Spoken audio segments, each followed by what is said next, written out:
우리는 흔히 선한 사람을 천사와 같다고 말하죠. 저 사람은 참 법 없이도 살 사람이다. 진짜 천사 같다. 뭐 이렇게 얘기를 합니다. 이렇게 천사는 사람들에게 아주 친숙하면서도 또 선한 존재로 각인되어 있습니다. 그런데 우리가 성경을 읽어보면 천사가 꼭 선한 천사만 있는 건 아니죠. 타락한 천사, 악한 천사들도 있어요. 그리고 우리가 그렇게 친숙하게 느끼는 그 천사가 성경을 읽어보면 너무나 어렵습니다. 저는 개인적으로 하나님께서 만드신 피조물 중에서 천사를 이해하기가 가장 어려웠어요. 일반적으로 천사를 생각할 때 이렇게 날개 달린 저 천사 이 이미지를 떠올리죠. 그런데 성경 어디에도 천사를 날개 달린 존재로 표현한 곳은 없습니다. 지난 주일에 보았던 우리 이런 그룹, 그 다음에 스랍, 이런 날개 달린 천사로 보는 그런 견해들도 있지만 개혁주의 교회에서는 천사로 보지 않아요. 이런 존재들을. 영적인 존재잖아요, 천사가. 그런데 이런 형상을 하고 있다는 게 이상하지 않습니까? 영적인 존재가. 그러니까 요한이나 구약시대 선지자들이 보았던 이런 이미지는 미래에 우리에게 일어날 일들을 하나님께서 인간들이 좀 이해하기 쉽도록 그래서 특별히 만드신 형상이다 라고 이제 개혁주의 교회들이 이야기를 합니다. 어쨌든 성경에는 천사도 나오고 그룹도 나오고 이런 수락도 나오고 이런 영적인 존재들이 다양한 모습으로 나타나서 우리가 이해하기가 진짜 어려운 거예요. 심지어는 그렇게 다양한 모습으로 나타나는 천사가 곧 하나님이다 라고 증거하는 말씀들이 여기저기에 있습니다. 천사가 곧 하나님이다. 아브라함과 그의 조카 롯 앞에 나타난 하나님을 먼저 볼까요? 여호와께서 아브라함에게 나타나시는지라.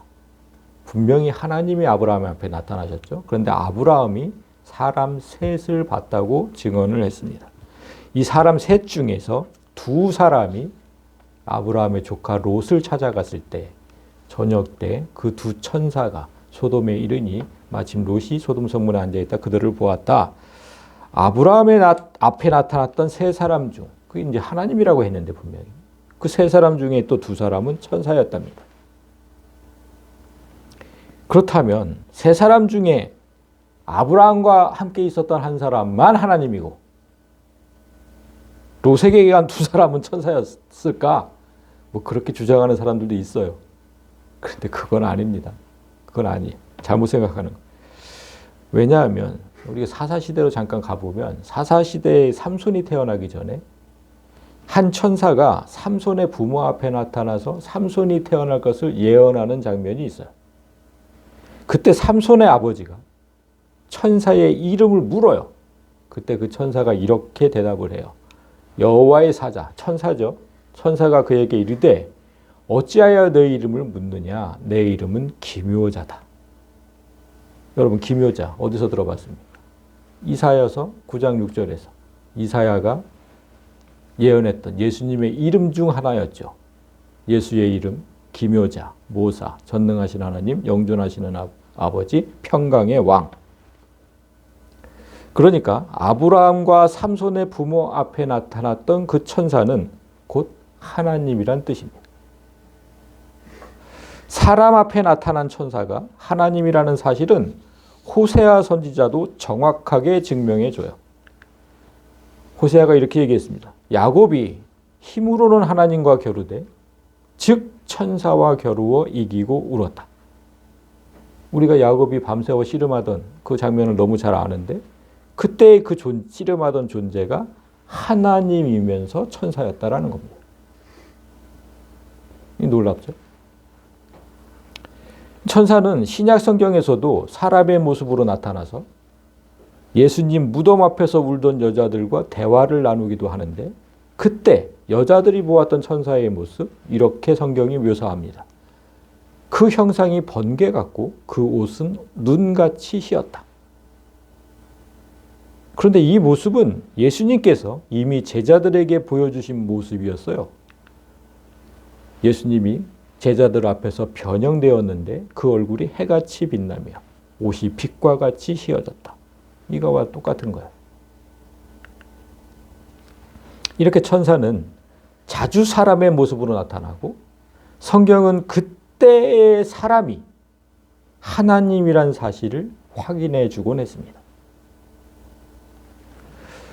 그런데 하나님이 꼭 사람의 모습으로만 나타나시지도 않아요. 모세 앞에서는 물과 불로 나타나셨는데 그렇게 나타난 하나님도 천사라고 얘기합니다. 자, 출애굽기 3장을 보면 여호와의 사자가 천사죠. 천사가 떨기나무 가운데로부터 나오는 불꽃 안에서 모세에게 나타났다.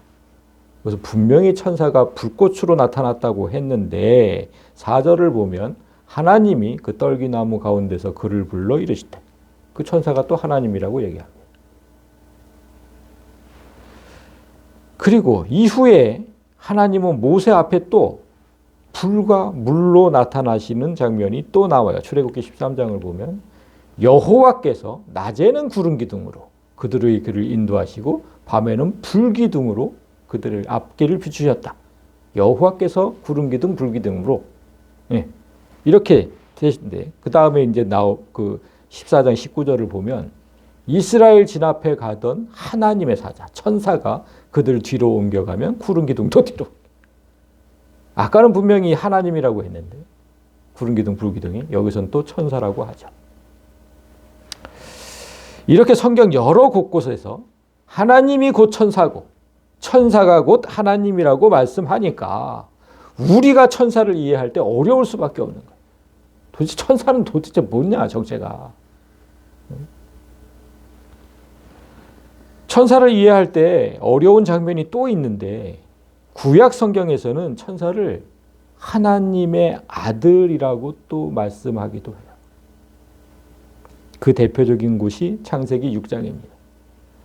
사람이 땅 위에 번성하기 시작할 때 그들에게서 딸들이 나니 하나님의 아들들이 사람의 딸들의 아름다움을 보고 자기들이 좋아하는 모든 여자를 아내로 삼았다. 여기서 말하는 하나님의 아들들이 바로 천사들이에요. 천사가 곧 하나님이다라는 말씀이 성경 곳곳에 있는 마당에 천사를 하나님의 아들로 부르는 게 뭐 이렇게 되새겨 있습니까? 그렇잖아요. 뭐가 이렇게 이상한 일이에요? 천사하고 하나님이라는데. 하나님 하나님의 아들이라고 부르면 놀랍지도 않아요. 그런데 요즘 들어서 여기서 말하는 하나님의 아들들이 천사가 아니라 사람들을 말하는 거다라고 말하는 사람들이 부쩍 늘어났어요. 제가 얼마 전 가수 박진영 씨가 성경을 가르치는 영상을 우연히 봤는데 그 좀 시간을 보니까 그 가르친 날짜를 보니까 좀 오래된 거였어요. 1년 전쯤 된 것 같아요. 그때 그 영상을 제가 우연히 저번 주에 본 거죠. 그런데 그 사람도 여기서 말하는 하나님의 아들들은 절대 천사가 아니다. 사람이다. 라고 가르치고 있었어요. 이렇게 주장하는 사람들이 근거로 내놓는 성경 구절들이 몇 개가 있어요. 그 중에 가장 대표적인 게 우리가 함께 읽은 본문 중에 5절입니다. 하나님께서 어느 때에 천사 중 누구에게 너는 내 아들이라 오늘 내가 너를 낳았다 하셨으며 또 다시 나는 그에게 아버지가 되고 그는 내게 아들이 되리라 하셨느냐. 여기 봐라 여기 봐. 하나님께서 분명히 천사를 내 아들이라고 한 적이 없고 나는 그의 아버지가 되겠다고 한 적이 없다고 하시지 않느냐. 그런데 왜 여기에 있는 하나님의 아들들을 천사라고 주장하느냐. 이러면 할 말 없죠? 할 말 없잖아. 그리고 예수님도 그렇게 말씀하셨다는 거예요. 예수님도. 천사들은 성별이 없어서 육체적 생식을 하지 않는다. 그 말씀 마태복음 22장에 있죠. 부활 때에는 장가도 아니가고 시집도 아니간다 우리가.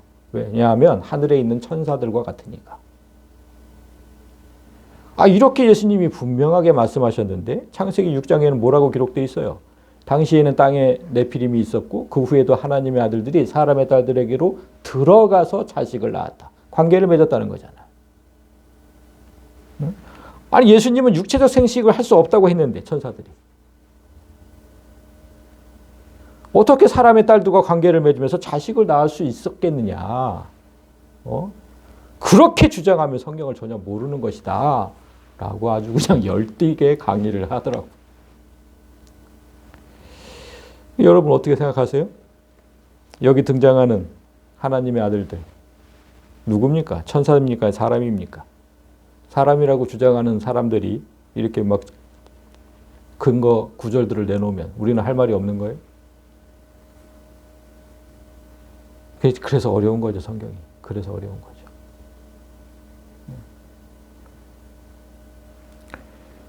제가 언젠가 그 코미디언 조혜련 씨가 성경 해석을 잘못해서 책망한 적이 있었어요. 1년 전인가? 좀 됐을 거예요. 그분은 예언과 방언을 잘못 가르쳐서 제가 바로 잡았던 적이 있었는데 오늘은 박진영 씨가 가르친 그 하나님의 아들들이 사람이라는 이론, 그 이론을 좀 바로 잡아야 될 것 같습니다. 전통적으로 창세기 6장을 해석할 때 두 개의 부류로 나뉘었어요. 이게 아무튼 논쟁이 많았던 장인 창세기 6장이 두 부류로 나뉘었어요. 어떠죠? 첫 번째 부류는 뭐라고 얘기했냐? 여기서 말하는 하나님의 아들들이 아담이 낳은 셋의 아들들이다라고 주장을 했어요. 그리고 사람의 딸들은 동생을 죽인 악인 가인의 딸들이라고 얘기를 했어요. 그러니까 아담이 3명을 낳았죠. 가인과 아벨과 셋.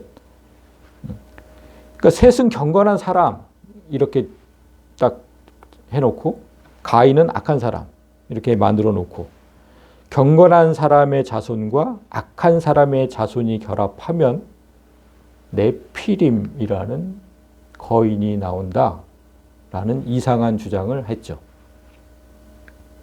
그게 막 이상하잖아요. 우리 경건한 사람, 세상에 악한 사람 결합하면 거인 나와요?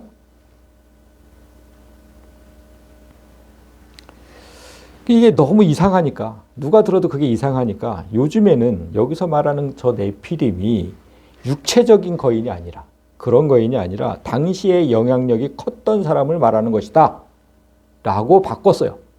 그러니까 오늘날 그런 얘기 많이 하죠. 문화계의 거장, 뭐 체육계의 거인, 뭐 이런 얘기 많이 하잖아요. 그렇게 영향력이 큰 사람 그런 걸 말한다 네피림이 이렇게 말을 바꿨어요. 박진영 씨도 그렇게 주장을 하더라고. 하나님의 아들들은 사람인데 여기서 말하는 저 네피림은 그런 거인들을 말하는 거다. 영향력이 큰 사람들. 그런데 여러분 성경을 보면 여기서 말하는 네피림이 육체적 거인이었다고 얘기를 해요. 그 정신적인 거장이 아니라 육체적 거인이었다. 민수기를 먼저 볼까요? 거기서 또 네피림 후손 아낙자손 대장부들을 보았나니 우리는 스스로 보기에도 메뚜기 같으니 그들이 보기에도 그와 같았을 것이다. 네피림의 후손. 그 이스라엘 사람들이 메뚜기를 보일 만큼 컸던 거인들이었어요. 분명히 기록되어 있잖아요. 이 외에도 모세 시대의 그 바산왕 옥, 그 옥의 침대 길이가 4m 80. 너비는 2m 10cm나 되었다고 성경이 기록하고 있어요. 다윗의 물맷돌에 맞아 죽은 골리앗의 키는 3m에 가까웠다고 성경이 기록하고 있어요. 그런 거인들이 존재하잖아요. 따라서 하나님의 아들들이 경건한 셋의 계열이라고 주장하면 악한 사람과 선한 사람이 성관계를 맺으면 거인이 나온다는 만화 같은 얘기가 되는 거예요. 여러분, 하나님 말씀을 만화처럼 우습게 만드는 그런 자들이 누구겠습니까? 왜 그들이 그렇게 하나님 말씀을 우습게 만드는지 나중에 이제 좀 얘기를 할 건데 하나님의 아들들이 또 그 셋의 계열이라고 주장하는 자들이 잊어버린 게 있어요. 뭘 잊어버렸냐? 아담이 타락했다는 사실. 성경은 타락한 사람을 하나님의 아들이라고 부른 적이 없습니다. 타락했다는 건 뭐예요? 죄인. 아니, 죄가 있는 사람을 하나님의 아들이라고 부른 적이 없어요. 오히려 예수님은 그렇게 죄로 물든 사람이 마귀의 자녀라고 못 박았죠. 너희는 너희 아비 마귀에게서 났으니 너희 아비의 욕심대로 너희도 행하고자 하느니라. 그 맞아요. 죄가 있는 사람은 죄의 아비, 마귀의 새끼. 그 맞거든요. 타락한 사람이, 그러니까 죄의 아들이 하나님의 아들이 되려면 예수 안에 있을 때만 가능합니다. 사람은 모두 타락했고, 그죠? 한 사람도 타락하지 않은 사람이 없어. 모두 타락했고, 그런 사람을 하나님의 아들로 부른다는 건 있을 수가 없어요. 그 어떤 사람도. 뭐 셋의 경건한 자손? 그 사람 타락 안 했어요? 그때 예수가 있었냐고. 어떻게 그들을 하나님의 아들이라고 하냐고. 말도 되지 않는. 그렇지만 천사는 달라요. 어떻게 달라요, 여러분? 사람은 모두 타락했지만 천사는 타락한 천사도 있고 타락하지 않은 천사도 있거든. 이게 진짜 다른 거예요, 사람하고. 그 사실을 욥기에서 너무 자세하게 보여줘요. 욥기 1장 2절을 볼까요? 하루는 하나님의 아들들이 와서 여호와 앞에 섰고 사탄도 그들 가운데 왔다. 천상회의가 열렸어. 하늘에서 천상회의가. 근데 사람과 사탄이 서 있겠어요, 지금? 그 천상회의에. 저 하나님의 아들들이 사람이라면. 여기서 분명히 보여주잖아요. 사탄은 타락한 천사.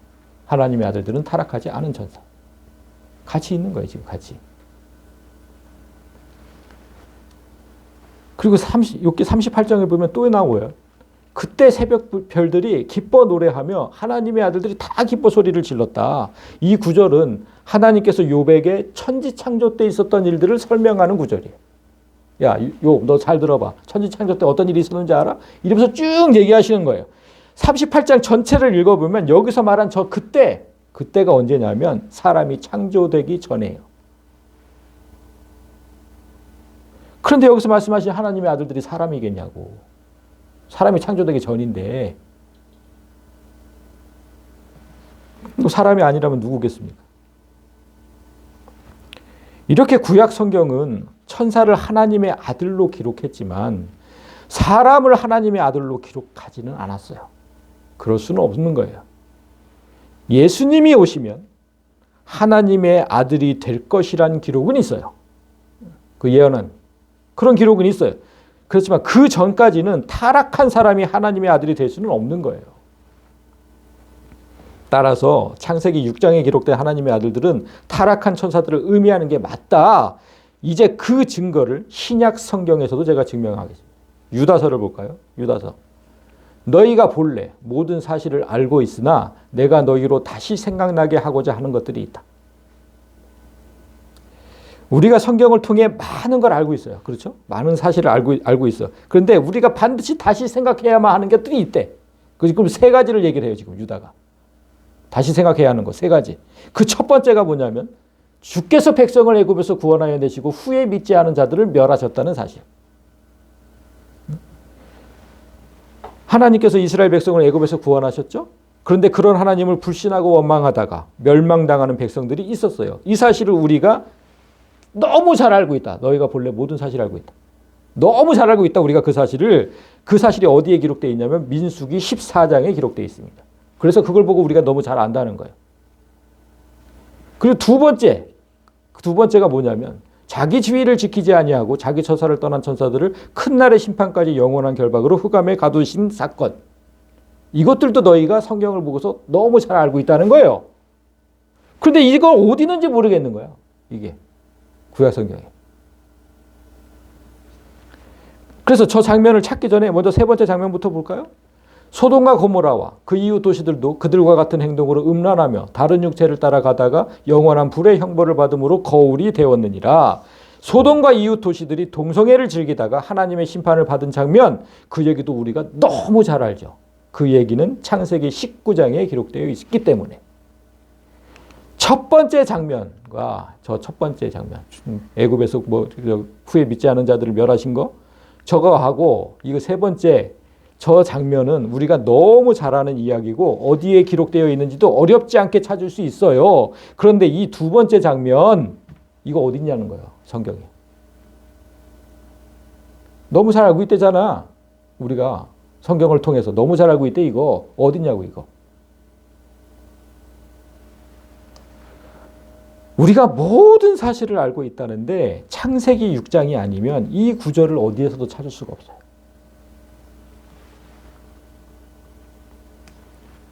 자기 지위를 지키지 아니하고 자기 처소를 떠난 천사들, 여기서 지금 지위라고 했잖아요. 지위라고 번역을 해놨지만 저 단어는 아르케라는 단어예요. 태초, 시작.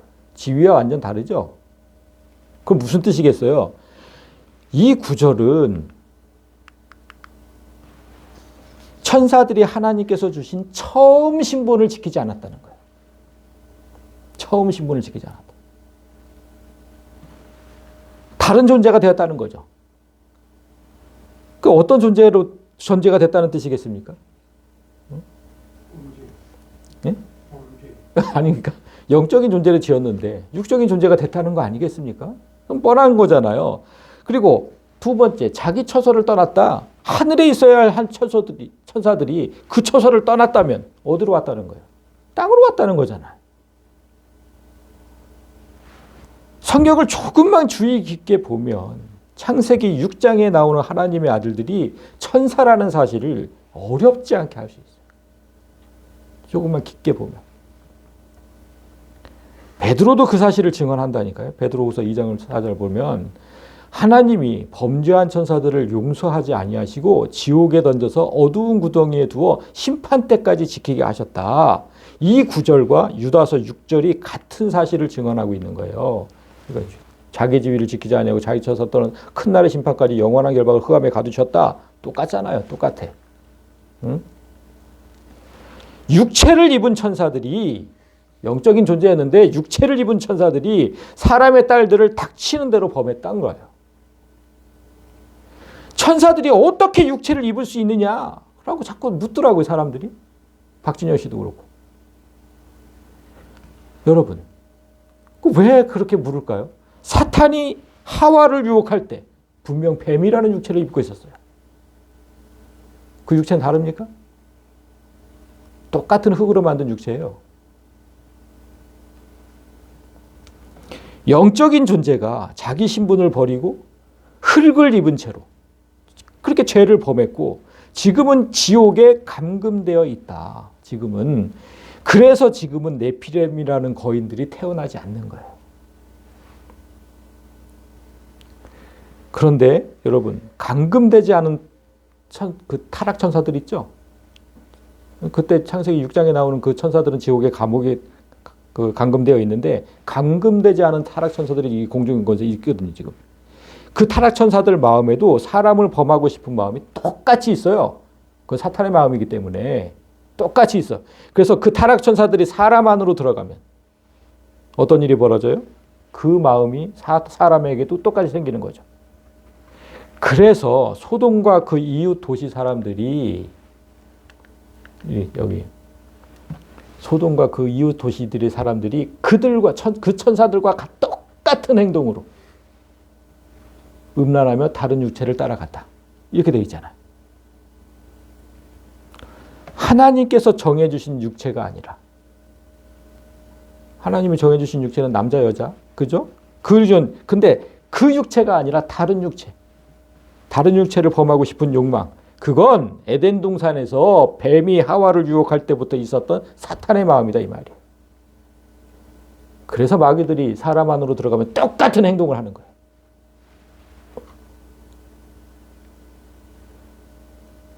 동성애자들을 축복하자고 요즘 감리교에서 그것 때문에 난리가 났어요. 동성애를 축복한 목사를 감리교에서 파면했는데 이제 사람들이 그 파면한 감리교단 막 그냥 또 가가지고 항의하고 시위하고 난리가 났더라고요. 참 요즘 세상이 그렇습니다. 마지막 때라서. 창세기 6장에 기록된 하나님의 아들들이 천사라는 사실은 이외에도 여러 말씀으로 증명할 수 있어요. 시간만 있으면 내가 1시간 내내 할 수도 있어요. 그런데 오늘 본문을 보아야 하니까 여기까지만 하고, 오늘 본문인 히브리서 계속해서 이제 얘기가 나오는데 예수님과 천사를 비교하는 구절들이 히브리서에는 진짜 많아. 좀 특별한 책이에요. 예수님과 천사를 계속 비교를 해. 그런데 예수님과 천사를 비교하기 전에 저자가 먼저 예수님이 어떤 존재인지부터 얘기를 해요. 그게 1절부터 이제 기록되어 있죠. 옛적의 선지자들을 통하여 여러 부분과 여러 모양으로 우리 조상들에게 말씀하신 하나님이, 그러니까 성경이 없던 시대에는 선지자들이 여러 방법으로 하나님의 말씀을 전했죠. 제일 자주 있었던 거는 대개는 그 말씀을 듣고 전하는 방식이겠죠. 그런데 때로는 환상을 보고 전할 때도 있었죠. 우리 성경을 보면 그런 게 나오잖아요. 그런데 여러분, 그때 선지자들에게 말씀을 들려주고 환상을 보여주던 존재, 그게 천사들이었어요. 지금 그 얘기하는 거예요. 천사들을 통해서 그렇게 말씀하신 하나님이 이 모든 날 마지막에는 아들을 통하여 우리에게 말씀하셨으니 이 아들을 만유의 상속자로 세우시고 또 그로 말미암아 모든 세계를 지으셨느니라. 여기서 말하는 아들은 예수님이죠. 예수님은 곧 말씀이고, 성경이 있는 오늘날엔 성경을 통하여 우리에게 말씀하신다, 그거 얘기잖아요. 천사를 통해서 얘기하는 게 아니라 아들을 통하여, 성경을 통하여 우리에게 말씀하시는데, 그 말씀의 주인이신 예수님은 세상을 창조하고 그로 말미암아 모든 세계를 지으셨다. 그 예수님은 세상에 창조한 창조주고 마지막 날 온 우주의 주인이 되실 분이다. 만유의 상속자.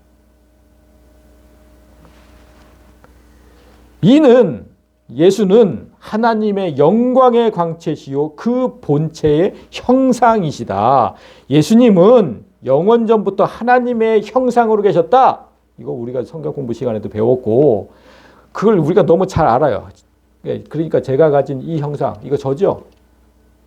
이 형상 저잖아요. 예수님이 하나님의 형상이라면 예수님은 그 하나님이신 거잖아요. 하나님이신 예수님이 만물을 만드셨고 또 섭리하신다. 그의 능력의 말씀으로 만물을 붙드신다. 섭리하신다는 거예요. 만드셨고 섭리하시고 운영하신다. 그런 뜻이잖아요.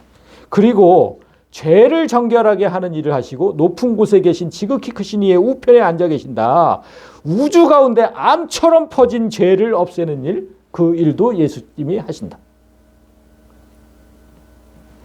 이 세상은 처음에 하나님께서 선하게 만드셨죠. 하나님 보시기에 좋았더라. 그 선이라고 그랬잖아요. 그렇게 선하게 만들어졌어요. 그런데 천사들이 타락하면서 암 같은 존재들이 곳곳에 지금 퍼져 있는 상태. 예수님은 그들을 심판하기 위해서 하나님의 우편, 심판석, 의로운 심판석에 앉아 계신다, 그 뜻이에요. 지금 1절부터 3절까지 지금 저자가 하고 싶은 말이 뭐겠습니까? 예수님은 곧 하나님이시다 라는 것을 지금 얘기를 한 거예요. 그런데 우리가 앞에서 살펴보았듯이 성경은 천사도 곧 하나님이다 라고 했잖아. 그러니까 여기서 지금 우리가 성경을 읽을 때는 천사도 하나님이고 예수님도 하나님이고, 어떻게 이해하라는 거예요? 그래서 4절부터 저자가 예수님과 천사를 비교하기 시작해요. 어떻게 다른지 잘 봐라. 천사와 예수님이 어떻게 다른지 잘 봐라. 4절, 예수가 천사보다 훨씬 뛰어난 이유는 그들보다 더욱 아름다운 이름을 기업으로 얻었기 때문이다. 여기서 아름다운 이름 뭡니까? 예수잖아요. 예수. 그 뜻은 자기 백성을 구원할 자. 예수님은 자신을 희생하면서 자기 목숨을 내놓으면서 사람을 구원하시기 때문에 천사와는 비교할 수도 없는 탁월하고도 높은 존재다, 그 뜻이에요. 천사는 그런 존재가 아니거든요. 자기를 죽여서 남을 살리고 그런 거 아니에요.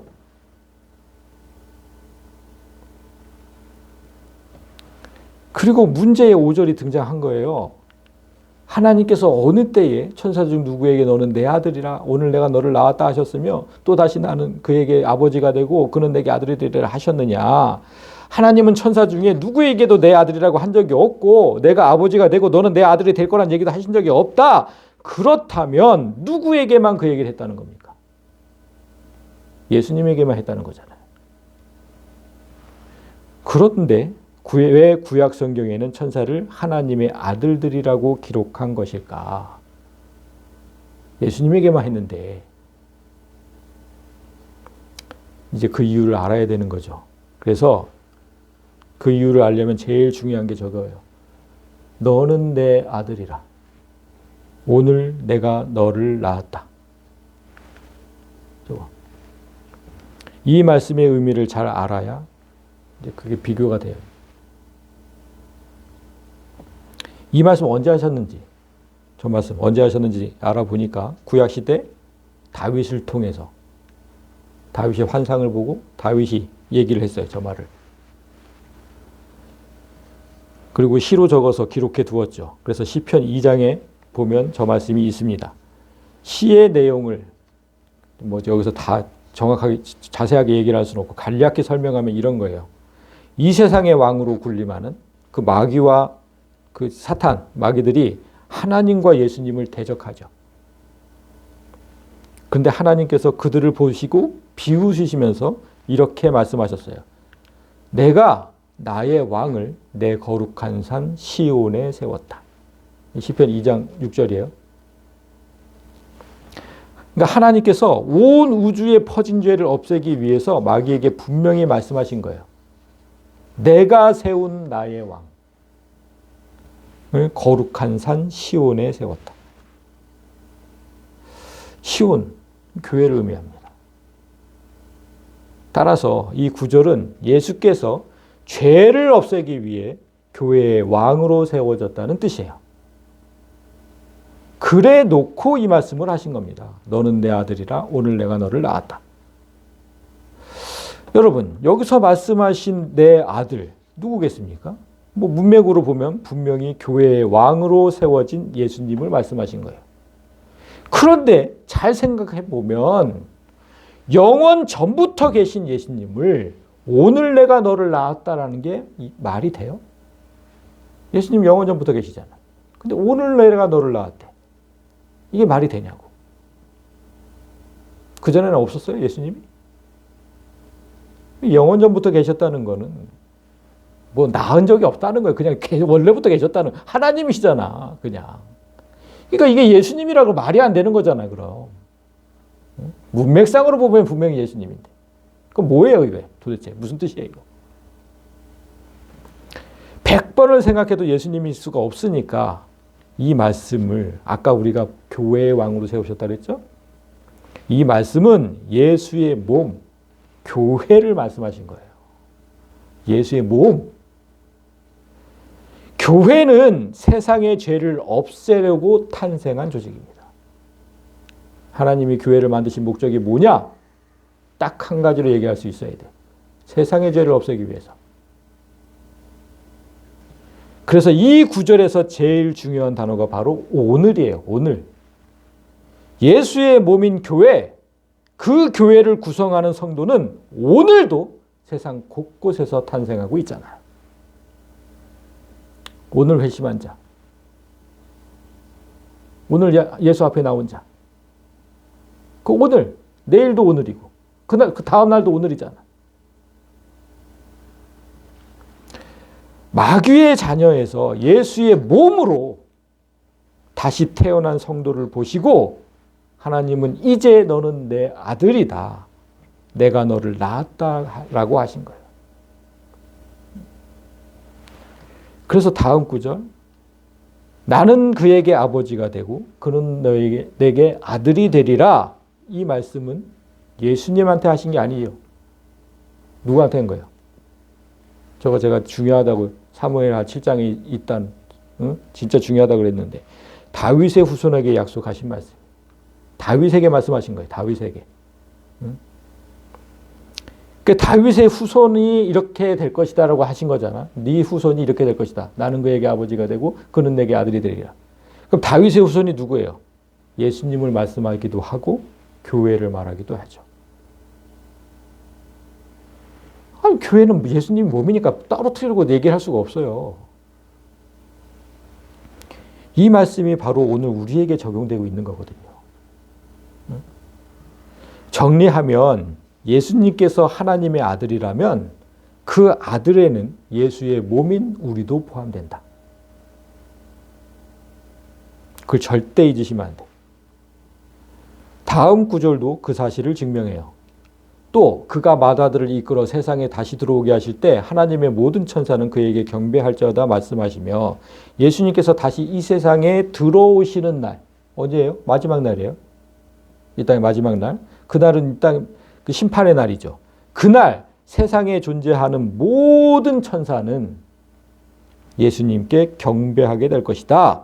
그런데 우리 본문 마지막 절을 보면 모든 천사는 섬기는 영으로서 구원받을 상속자들을 위하여 섬기라고 보내심이 아니냐 이렇게 돼 있죠. 그러니까 마지막 날 예수님께 경배하는 모든 천사는 구원받은 우리 또한 섬기게 된다. 우린 예수님의 몸이기 때문에 똑같은 대접을 받는 거예요, 천사들한테.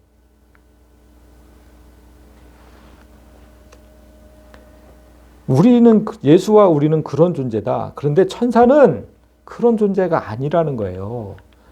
천사들에 관해서 분명하게 하나님이 이렇게 말씀하셨어요. 그는 그의 천사들을 바람으로, 그러니까 여기서 그 하나님이시죠. 하나님은 그의 천사들을 바람으로 또 하나님의 사역자들을 불꽃으로 삼으셨다. 이게 천사를 이해하는데 가장 중요한 구절이에요.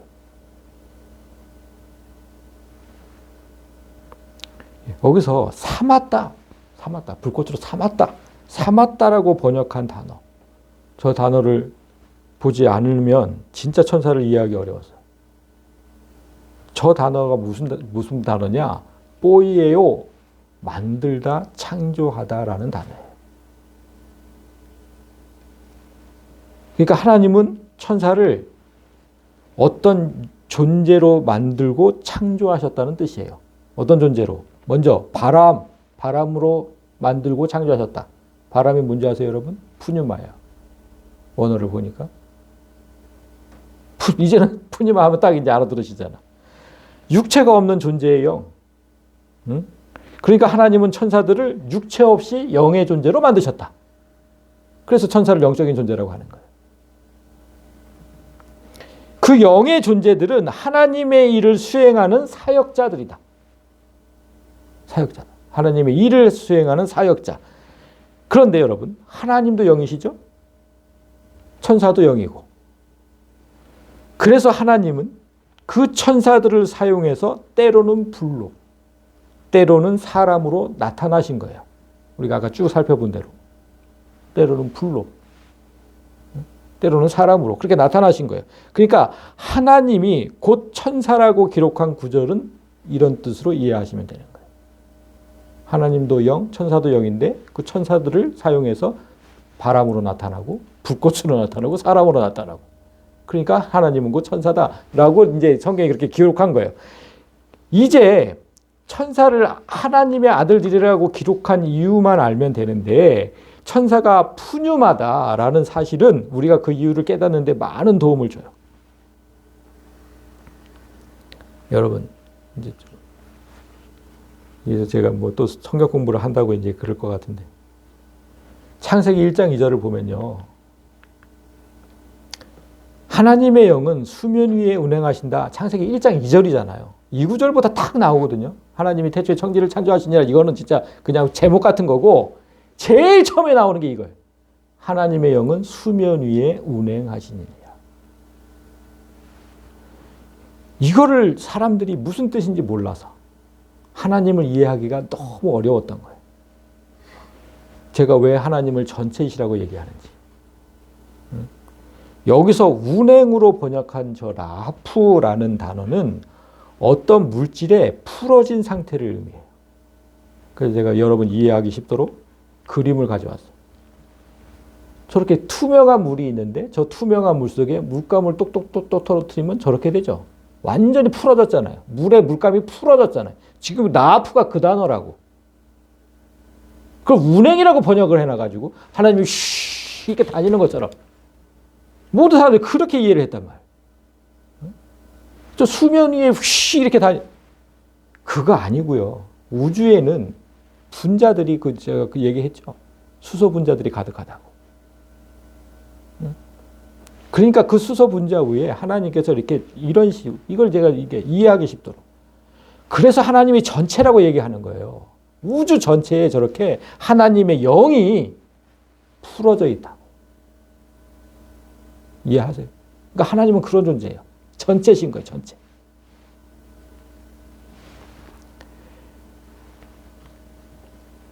그 하나님의 영은 우주에 가득한 충만한 생기다, 뭐 기운이다, 뭐 이렇게 얘기를 해요. 충만한 하나님의 영은 우주에 가득한 기운이다. 그 기운을 이제 생기라고 얘기하는데 이 생기가 살아있는 그 기운이라는 뜻이잖아요. 그 살아있는 기운이 사람 속으로 들어와요. 창세기 2장 7절을 보면 하나님의 영은 우주에 가득한 이제 기운, 생기다 이렇게 번역하는데 이게 2장 7절을 보면 여호와 하나님이 땅의 흙으로 사람을 지으시고 생기를 그 코에 불어넣으시니 사람이 생명이 되었다. 우주에 가득한 하나님의 기운, 하나님의 영이죠. 우주에 가득한 하나님의 기운, 하나님의 영, 그걸 생기라고 또 얘기를 하고 하나님 안에 그 생명들이 가득했다 이 말이에요. 그 생기가 사람의 육체 안에 넣어졌을 때 사람은 생령, 살아있는 영이 되었다 이거죠. 그러니까 이 말씀을 가지고 정말 깊이 묵상을 해야 되고 여러분. 하나님 성령의 지혜를 주셔서 깨달아지게 기도하셔야 돼요. 이걸 정말 반복적으로 하셔야 돼요. 그런데 여러분 천사는 육체 없이 생기로만 살아있는 영이에요. 지금 분명히 사람은 땅의 흙으로 육체를 만들고 생기를 넣었잖아요. 근데 천사는 그런 전 단계가 없어. 뭐 흙으로 육체를 만든 그 전 단계가 없어. 그냥 하나님의 생기로만 살아있는 영이에요. 둘의 차이점, 그러니까 육체가 있느냐 없느냐 그거죠. 그런데 공통점은 둘 다 하나님의 기운을 받았다는 거죠. 생기. 하나님의 기운, 곧 하나님의 영으로 태어난 존재들은 모두 하나님의 아들들이죠. 당연히. 하나님의 영으로 태어났잖아. 하나님의 기운, 하나님의 영. 그런 존재들을 다 하나님의 아들이라고 부르는 건 당연한 거예요, 그건. 그래서 구약성경이 천사를 하나님의 아들이라고 기록한 거예요. 사람이 타락한 이후에는 그들밖에 없어, 하나님의 아들이. 그런데 하나님의 아들인 예수와 하나님의 아들 천사와 중요한 차이점이 있어요. 히브리서 저자가 예수님과 천사를 비교하기 전에 예수님이 창조주면서 만물을 주관하시는 하나님이다. 계속 그 얘기 3절까지 했잖아. 1절부터 3절까지. 그거 왜 그렇게 계속 그 얘기부터 했겠냐. 천사는 하나님의 기운으로 만들어진 존재라고 그랬잖아. 아까 뽀이예요. 이거. 만들어진 존재라고 천사는. 하나님의 기운으로 만들어진 존재. 뭐 바람으로, 뭐 불꽃으로 만든 존재. 그렇지만 예수님은 만들어진 존재가 아니라 하나님 자체시다. 그런 거잖아요. 1절부터 3절까지. 그 차이점을 얘기하려고 지금 저자가. 그래서 13절을 보시면 어느 때의 천사 중 누구에게 내가 네 원수로 네 발등상이 되게 하기까지 너는 내 우편에 앉아있으라 하셨느냐. 여기서 말하는 저 원수. 누구예요? 원수. 저 사탄이잖아요. 사탄. 그런데 사탄은 천사들의 원수가 아니에요. 사탄이 천사들에게 뭐 해코지한 게 없어요. 사탄은 하나님의 원수면서 사람의 원수죠. 그래서 예수님은 하나님이면서 사람으로 오신 거죠. 하나님이면서 사람인 존재의 원수. 그 네 원수로 네 발등상이 되게 하기까지. 그러니까 발 밑에 눕고 밟으라는 거예요. 그때까지 너는 내 우편에 앉아 있어라. 심판석에 앉아 있어라. 그날이 올 때까지 예수님이 이렇게 얘기했다는 거죠. 예수님한테 예수님한테 그렇게 얘기했으면 우리도 예수님의 몸이니까 당연히 똑같이 됐다는 그 얘기잖아요. 그러니까 여러분 말씀을 잘 정리해 보세요. 예수님과 천사를 비교할 때 이 한 가지만 기억하면 돼요. 낳은 자와 나온 자. 저 낳은 자는 정확하게 얘기하면 낳음을 입은 자죠. 예수님은 하나님께서 유일하게 낳은 아들, 그래서 독생자라고 얘기하잖아요. 성경이. 독생자 예수. 유일하게 낳았다니까. 누구도 또 하나님께서 낳은 사람이 없어요. 낳은 자가 없어요. 그런데 천사는 하나님의 생기로 만든 여러 가지 모양으로 나온 자입니다. 여러 가지 모양으로 나왔다고. 그 생기가, 우주에 가득한 생기가 어떨 때는 불꽃으로 나오고 어떨 때는 바람으로 나오고 그 나왔다고요, 여러분. 나왔다고. 그런 모양으로 나왔다고. 저도 진짜 이거 깨닫는데 너무 어려웠어요. 사람이 낳은 자가 사람이듯이 하나님이 낳은 자는 하나님이에요. 당연히. 그런데 하나님에게서 나온 자는 하나님의 필요에 따라 여러 가지 모양으로 만들어진 존재에 불과한 거예요. 히브리서 저자는 2장까지 예수님과 천사의 비교를 이어가요. 우리 1장만 봤지만 쭉 2장까지 계속해서 비교를 해요. 그리고 그 비교가 끝났을 때 이 한 가지를 신신당부했어요.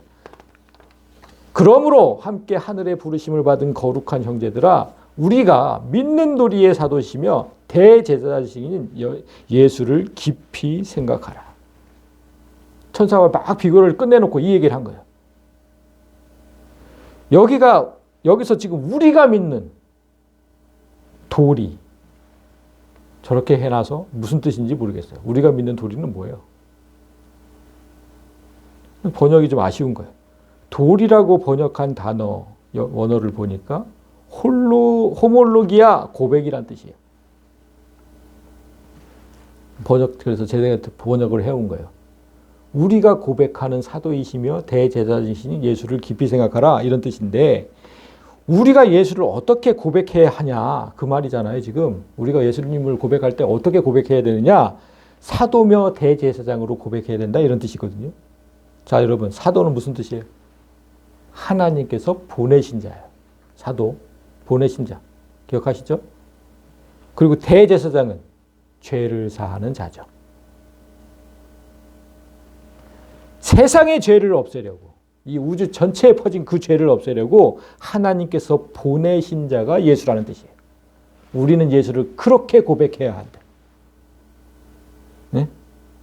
우리는 예수 그렇게 고백해야 된다고. 이 우주 가운데 퍼진 죄를 없애려고, 대제사장, 죄를 없애려고 하나님께서 보내신 자, 우리는 그 예수의 몸. 예수를 깊이 생각하라.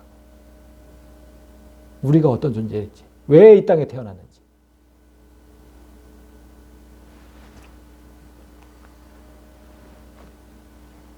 하나님의 도구로 만들어진 천사가 자기 지위와 처소를 벗어나서 하나님의 자리에 오르려고 했고, 인간을 범하는 일이 있었습니다.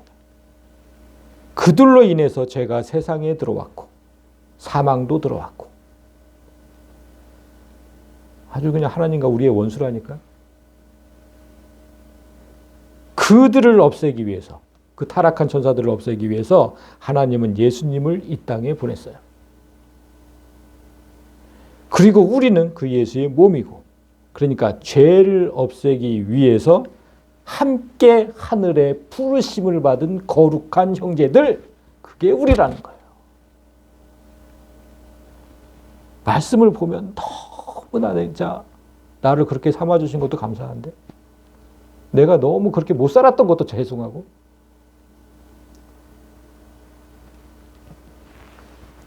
그 예수를 깊이 생각해야 돼요. 그 예수가 나와 어떤 관계인지 도대체. 그래서 나는 이 세상에서 어떤 역할을 해야 하는지 하루하루 생각하고 또 생각하며 살아야 돼. 그렇지 않으면 우리 거룩한 형제들이 될 수가 없어. 구별된 형제들이 될 수가 없다고. 맨날 똑같이 살아, 세상 사람들하고.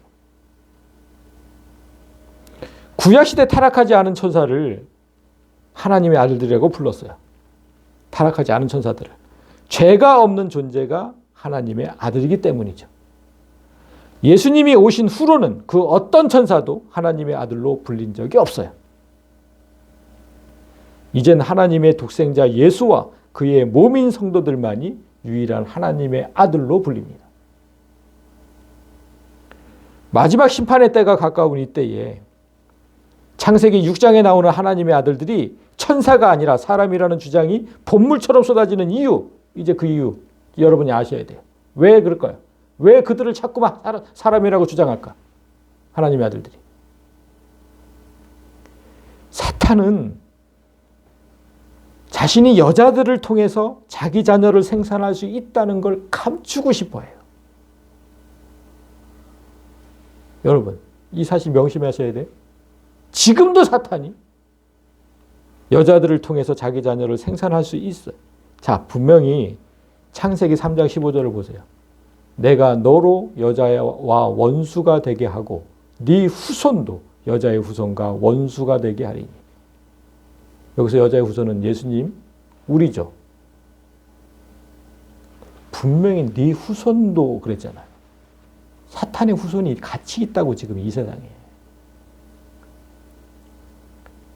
말씀 한 구절도 놓치시면 안 돼요. 같이 있는 거예요, 지금.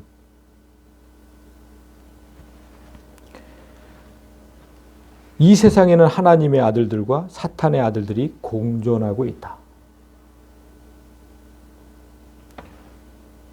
바라기는 진리를 깨달은 여러분이 하나님의 아들들이 되어서 세상에서 죄를 없애는 일에 앞장서기를 원합니다. 태초에 하나님께서 만드신 선한 세상, 그 세상을 어지럽힌 사탄들, 마귀들, 그 자손들, 그들이 지금 여전히 이 세상을 장악하고 있고 우리와 공존하고 있음을 잊지 마세요. 그래서 진정한 하나님의 나라가 이 땅에 속히 세워지도록 사도와 제사장의 역할을 하는 하나님의 선한 자녀가 되시기를 주님의 이름으로 간절히 소망합니다.